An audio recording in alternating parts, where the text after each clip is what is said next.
नमस्कार, आपका स्वागत है समझ ही अंतिम उद्देश्य यूट्यूब चैनल पर। इस चैनल के माध्यम से हम कक्षा 6 से लेकर के कक्षा 12 तक की सभी पुस्तकों को समझेंगे गहराई से, उसके बाद सभी प्रश्नों का हल भी करेंगे और आपको नोट्स टेलीग्राम चैनल पर मिल जाएगा, जिसका लिंक आपको डिस्क्रिप्शन बॉक्स में दिया हुआ है। ठीक है, तो उससे पहले हम लोग आचार्य प्रशांत जी के बारे में जान लेते हैं। आचार्य प्रशांत जी दुनिया के सबसे ज्यादा फॉलो किए जाने वाले स्पिरिचुअल लीडर हैं। वे आईएएस, आईआईटी, आईएम, गेट जैसे टॉप एग्जाम क्लियर कर चुके हैं। इनके द्वारा करोड़ों विद्यार्थियों का जीवन बदल रहा है। उन्हें अवार्ड भी मिल चुका है एनवायरमेंट को सुरक्षा रखने के लिए। मैं एक वीडियो आपको रिकमेंड करना चाहूंगा, ऑपरेशन 2030। ये वीडियो आप अवश्य देखिएगा यदि आप अपने पृथ्वी से प्यार करते हैं तो। और वे लगभग 160 से अधिक किताबें लिख चुके हैं। अगर विद्यार्थी जीवन की बात करें तो विद्यार्थी जीवन के ऊपर भी एक पुस्तकें उन्होंने लिखी है, आप उन्हें जरूर पढ़िएगा, है ना। स्टूडेंट लाइफ से रिलेटेड लगभग हजारों वीडियोस यूट्यूब पर आपको मिल जाएंगे आचार्य जी की। 22 से अधिक कंट्री के लोग उन्हें फॉलो करते हैं। उनका मुख्य 5 काम है। पहला, जलवायु परिवर्तन के ऊपर बात कर रहे हैं वे। दूसरा, महिला सशक्तिकरण, जो महिलाओं के ऊपर शोषण हो रहा है उसके ऊपर बात कर रहे हैं। तीसरा, युवाओं को सही दिशा में ले जा रहे हैं। चौथा, पशु क्रूरता, बेजुबानों का जान लिया जा रहा है, उस पर काम कर रहे हैं। पांचवा, उच्चतम ग्रंथों को सरल अर्थों में घर घर तक पहुंचा रहे हैं, है ना। आचार्य प्रशांत जी के बारे में जितना भी शब्द बोला जाए कम ही पड़ेगा, क्योंकि वे बहुत महान काम कर रहे हैं। आज के युग के वे भगत सिंह, स्वामी विवेकानंद जैसे महान पुरुषों के समान आते हैं, ठीक ना। आज हम लोग पढ़ेंगे कक्षा की हमारा गौरव पुस्तक, जिसमें अध्याय 10 में है राजनीतिक विकास के बारे में। तो स्टार्ट करने से पहले हम आचार्य प्रशांत जी की कोट्स को देख लेते हैं। ठीक है, जिंदगी जब भी आई तड़पाने को, उसने हमको व्यस्त पाया। हमने कहा अभी थम जा, जो भी तू ले आई है दुख दर्द हमारे सिर पर मारने को, कल आना, अभी वक्त नहीं है मेरे पास। ठीक ना, अभी काम कर रहे हैं भाई। ठीक, तो स्टार्ट करते हैं हम लोग चैप्टर को, राजनीतिक विकास कैसे हुआ। ठीक, शुभांगी, शुभांगी की दक्षिण यात्रा, शुभांगी की दक्षिण यात्रा, है ना। शुभांगी की दक्षिण यात्रा के बारे में देखते हैं। शुभांगी को अपने माता पिता के साथ दक्षिण भारत की यात्रा पर जाने का मौका मिला है। ठीक, तो दक्षिण भारत किधर हो गया, जैसे कि ये भारत का मानचित्र है मान के चलिए। ठीक, तो ये साइड हो गया दक्षिण का साइड। ठीक है, ये वाला एरिया दक्षिण एरिया हो गया, ये उत्तर एरिया हो गया, ये पूर्व एरिया हो गया, और ये हो गया पश्चिम एरिया। क्लियर है। तो शुभांगी को क्या मौका मिला, दक्षिण एरिया में जाने का मौका मिला, यात्रा में जाने का। यहाँ की मंदिरों की कलात्मक बनावट को देख वह हैरत में पड़ जाती है। वहाँ जैसी मंदिरों की बनावट थी उसको देख करके शुभांगी क्या हो जाती है, हैरत में पड़ जाती है कि कैसे ऐसा पहले लोग बना लिया करते थे। ठीक ना, ऐसे इतना अच्छा कला थी पहले के लोगों में। जैसे कि आज 3D मशीन आ गया है, उस तरह का डिज़ाइन पहले लोग कर दिया करते थे। ठीक ना। उसने माँ से पूछा कि ये मंदिर किस ज़माने के हैं, लोगों ने इन्हें कैसे बनवाया होगा, ऐसा अपने माँ से शुभांगी ने पूछा। ठीक, मौर्य समाज के पतन के बाद भारत लंबे समय तक एक शासन तंत्र के अंतर्गत नहीं आ सका। मौर्य समाज का जैसे पतन हुआ उसके बाद लंबे समय तक क्या हुआ कि लंबे समय तक शासन कोई राजा शासन नहीं करने लगा, शासन तंत्र के अंतर्गत नहीं आ सका। कुषाणों एवं सातवाहनों ने कुछ हद तक स्थिरता लाने का प्रयास भी किया, किंतु वे उत्तर एवं दक्षिण भारत तक ही सीमित रहे। और जो उन्होंने स्थिरता लाने का प्रयास किया वो कहाँ तक ही सीमित रहा, उत्तर और दक्षिण तक ही सीमित रहा। ठीक है ना, क्लियर है। आगे, इस राजनीतिक विघटन का सामना करने के लिए मुख्य रूप से भारत के 3 नए राजवंश का उदय हुआ। और इसी राजनीतिक विघटन को संतुलन रखने के लिए, समान करने के लिए क्या किया गया, भारत के 3 नए राजवंश का उदय हुआ। मध्य भारत के पश्चिम भाग में नागशक्ति और दक्कन के वाकाटक तथा पूर्वी भारत में गुप्त वंश का उदय हुआ। ठीक, मध्य भारत के पश्चिम भाग में नागशक्ति वंश का उदय हुआ और दक्कन में वाकाटक वंश का उदय हुआ और पूर्वी भारत में गुप्त वंश का उदय हुआ। ठीक, कालांतर मतलब कालांतर में पहले जमाने में गुप्तों ने इन्हें अपनी सैनिक क्षमता एवं कूटनीति के बल पर अपना समर्थक या अधीनस्थ बना दिया एवं शक्तिशाली गुप्त साम्राज्य की स्थापना की गई। ठीक है, कालांतर में क्या हुआ, गुप्तों ने इन्हें अपनी सैनिक क्षमता एवं कूटनीति के बल पर अपना समर्थक बना लिया। जो तीन राजवंश उदय हुए उन दोनों जो थे वो किसके अंडर में आ गए, गुप्त वंश के अंडर में आ गए। ठीक ना, कैसे आए, इनकी कूटनीति से और सैनिक क्षमता से आ गए। ठीक, और अधीनस्थ बना लिया एवं शक्तिशाली गुप्त साम्राज्य की स्थापना हो गई और शक्तिशाली गुप्त साम्राज्य का स्थापना हो गया। भारतीय इतिहास में गुप्त वंश का शासन अत्यंत विख्यात है। भारतीय इतिहास में गुप्त वंश का बहुत आपको विख्यात मिलेगा, बहुत ज़्यादा आपको पढ़ने को मिलेगा। ठीक ना, इतिहास में अनेक विद्वानों ने इस वंश के शासन को अनेक विद्वानों ने क्या कहा है, इन वंशों के जो शासन प्रणाली थी, इनकी शासन की जो समय थी, उस शासन को क्या कहा है, भारतीय पुनर्जागरण या स्वर्ग युग का काल माना गया। इस युग को क्या माना गया, भारतीय पुनर्जागरण या स्वर्ग युग का काल माना गया। मतलब अच्छा युग था लग रहा है। ठीक है ना। गुप्त शासकों ने मौर्य के अच्छा, इससे पहले पढ़ लेते हैं हम लोग क्या दिया हुआ है। गुप्त काल का महत्वपूर्ण रचना क्या क्या है, गुप्त काल की महत्वपूर्ण रचना क्या क्या है। अभिज्ञान शकुंतलम जो कि कालिदास जी ने लिखा था, मेघदूत कालिदास, मुद्रा राक्षस विशाख दत्त, हर्ष चरित वानभट्ट, कादम्बरी वानभट्ट, पंचतंत्र विष्णु शर्मा, ब्रह्मस्मि ब्रह्मंसी दगांत, ठीक है, ये आर्यभट्ट ने लिखा था। ओके, आगे चलते हैं। गुप्त शासकों ने मौर्य के पश्चात, मौर्य के बाद सातवाहनों और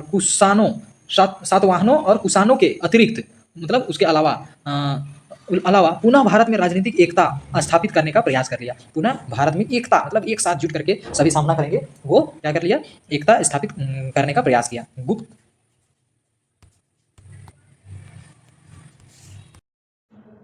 पल्लव वंश के कुछ अन्य राजाओं के नाम: महेंद्र वर्मन प्रथम, महेंद्र वर्मन द्वितीय, दंती वर्मन, अपराजित, परमेश्वर वर्मन प्रथम, ये सब पल्लव वंश के कुछ अन्य राजाओं के नाम हैं। ठीक है। दक्षिण भारत में पल्लव व चालुक्य राजा का शासक था, देखते हैं।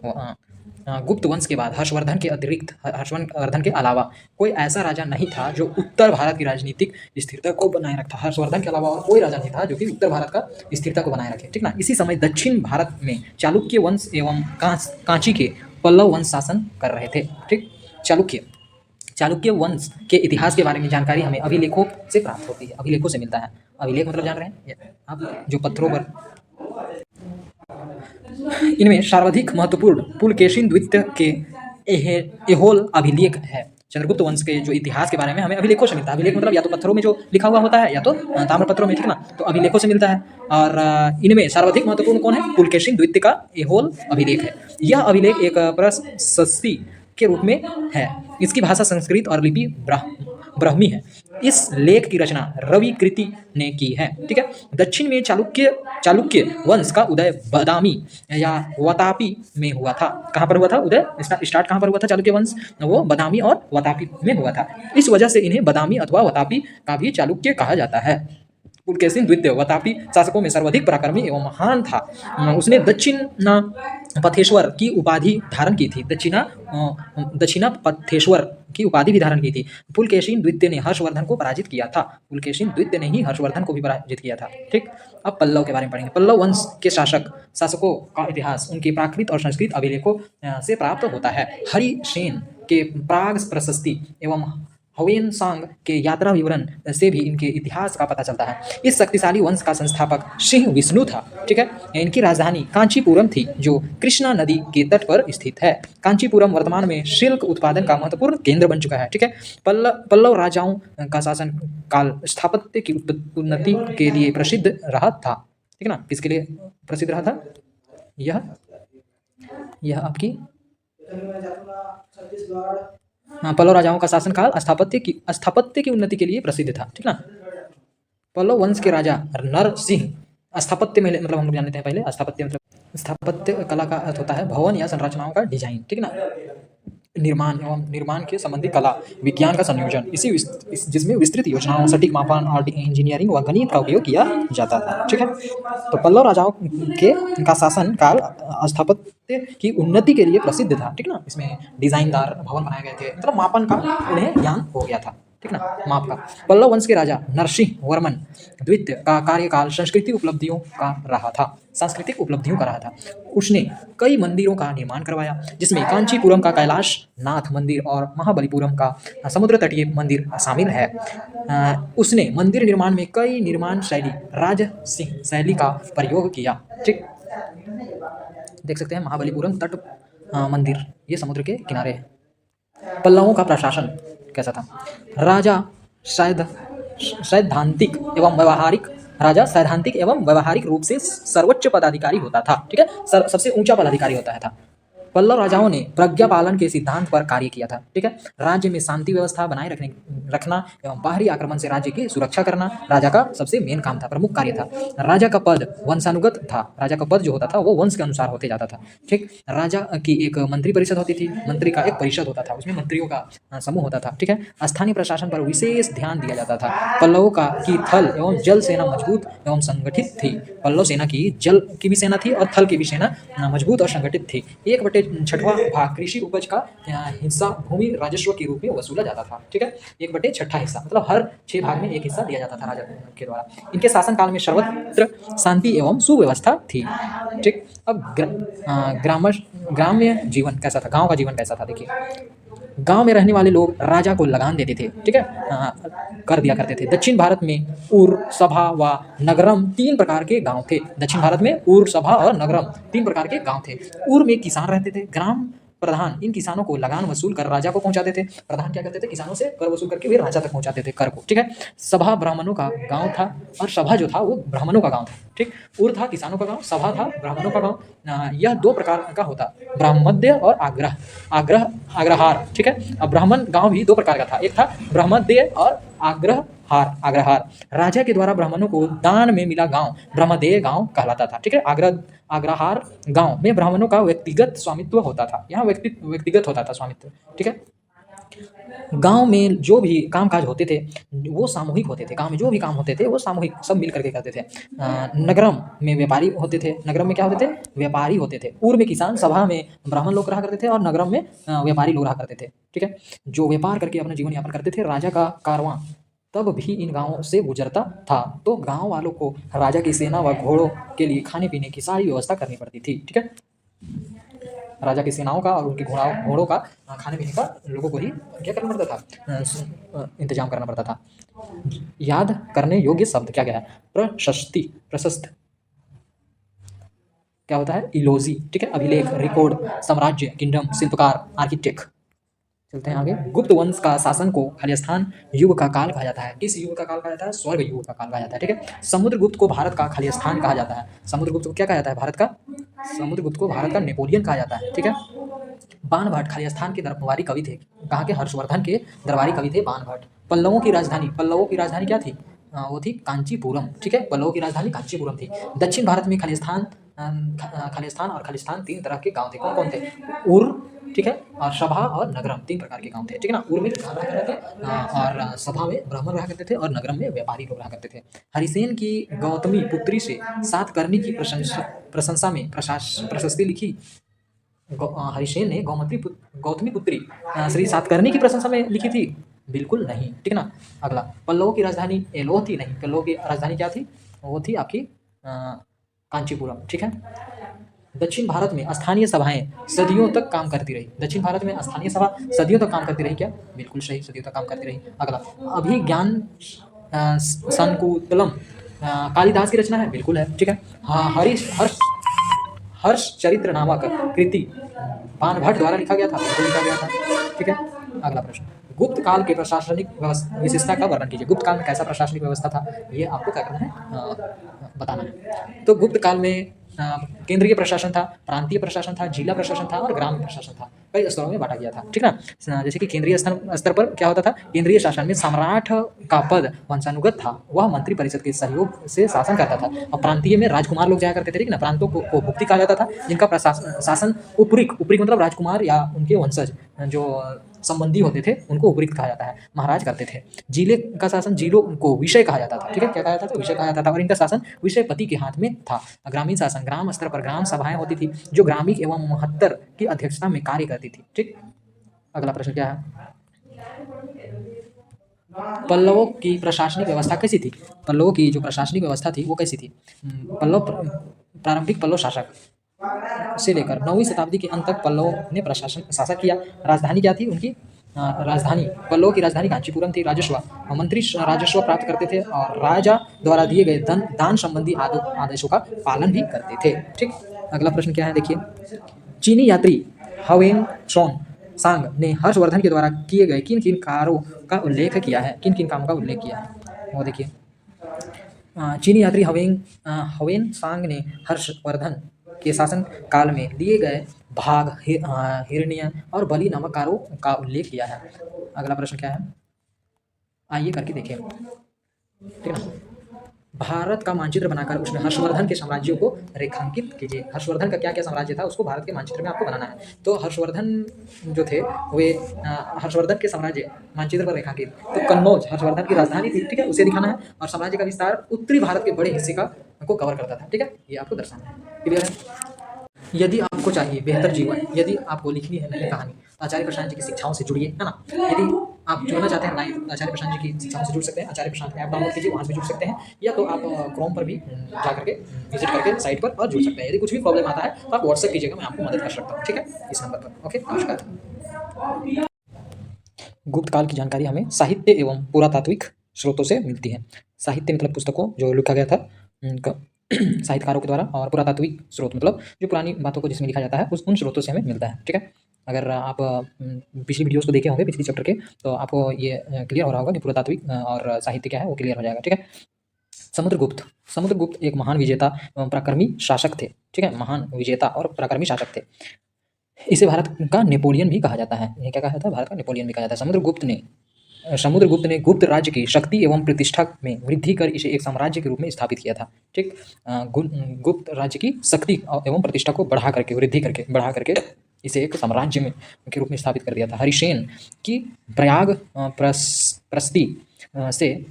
प्रयाग प्रस्ती से समुद्रगुप्त के कार्यकलाप का पूर्ण विवरण प्राप्त होता है, ठीक। हरिसेन के प्रयाग प्रस्ती से समुद्रगुप्त के जो भी कार्यकलाप थे, जो भी काम उन्होंने किया था, उसका पूरा हमें जानकारी मिलता है, पूर्ण विस्तार प्राप्त होता है।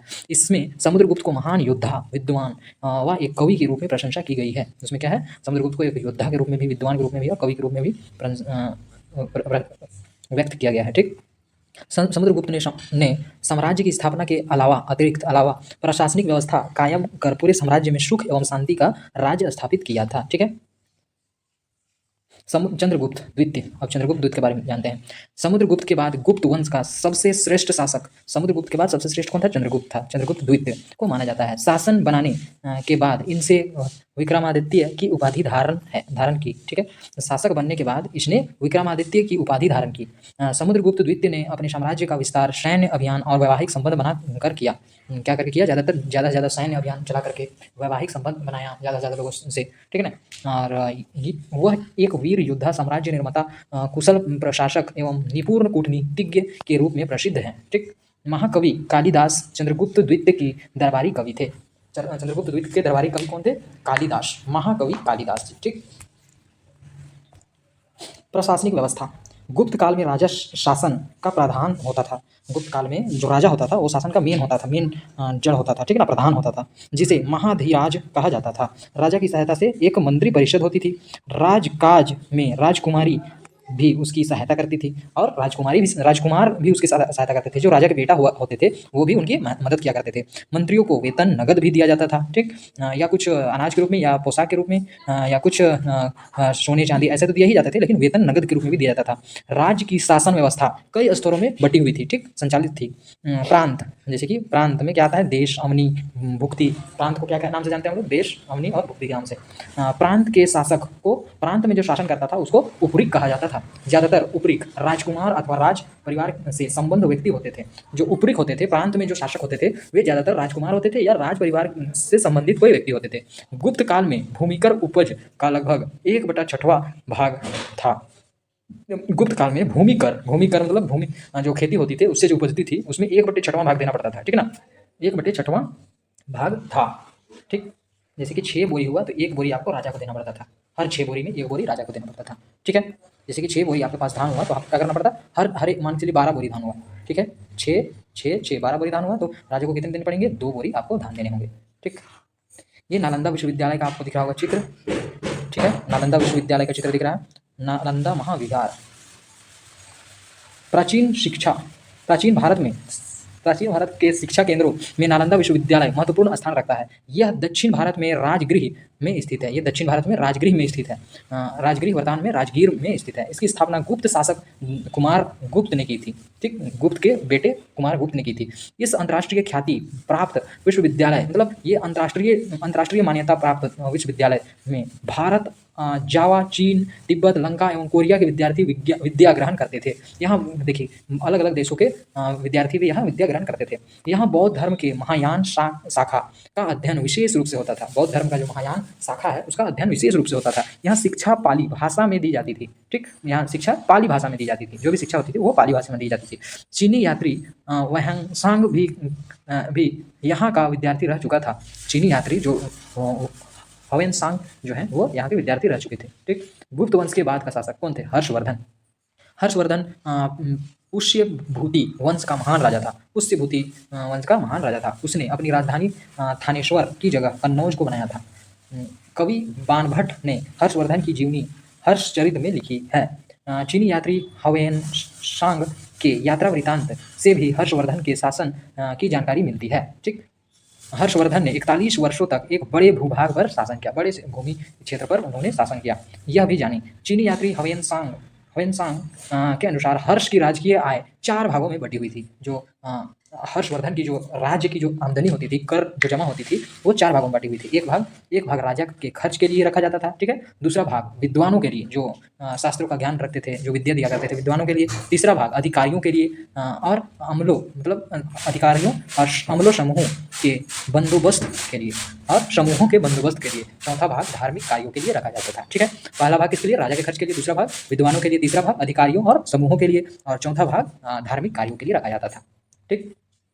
उसके साम्राज्य में हर्षवर्धन के जो साम्राज्य में क्या क्या आते थे देख सकते हैं। हर्षवर्धन के साम्राज्य में जलंधर, पंजाब, कश्मीर, नेपाल व वल्लभी का क्षेत्र शामिल था। हर्षवर्धन के काल में नालंदा महाविहार हर्षवर्धन के काल में नालंदा महाविहार बौद्ध धर्म की शिक्षा का प्रधान केंद्र था, ठीक है। हर्षवर्धन काल में नालंदा महाविहार बौद्ध धर्म की शिक्षा का प्रधान मेन केंद्र था।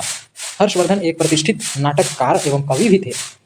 इसने नागानंद, रत्नावली एवं प्रियदर्शिका नामक नाटकों की रचना की। हर्षवर्धन दक्षिण भारत में अपना साम्राज्य विस्तार नहीं कर सका था। चालुक्य नरेश पुलकेशिन द्वितीय से नर्मदा नदी के तट पर उसका युद्ध हुआ, जिससे हर्षवर्धन की हार हुई, ठीक। किससे युद्ध हुई थी? चालुक्य नरेश पुलकेशिन द्वितीय से नर्मदा नदी के तट पर युद्ध हुआ था, ठीक। आगे प्रशासनिक व्यवस्था। हर्षवर्धन स्वयं प्रशासनिक व्यवस्था में रुचि लेता था। हर्षवर्धन जो था वो स्वयं प्रशासनिक व्यवस्था में रुचि लेता था। मंत्रिपरिषद शासन व्यवस्था को सुचारू रूप से चलाने के लिए राजा की सहायता करती थी। ठीक है, सुचारू रूप से चलाने के लिए राजा की सहायता करती थी मंत्रिपरिषद, ठीक ना। बाणभट्ट के अनुसार अवंती युद्ध एवं शांति का सर्वोच्च मंत्री था, है ना।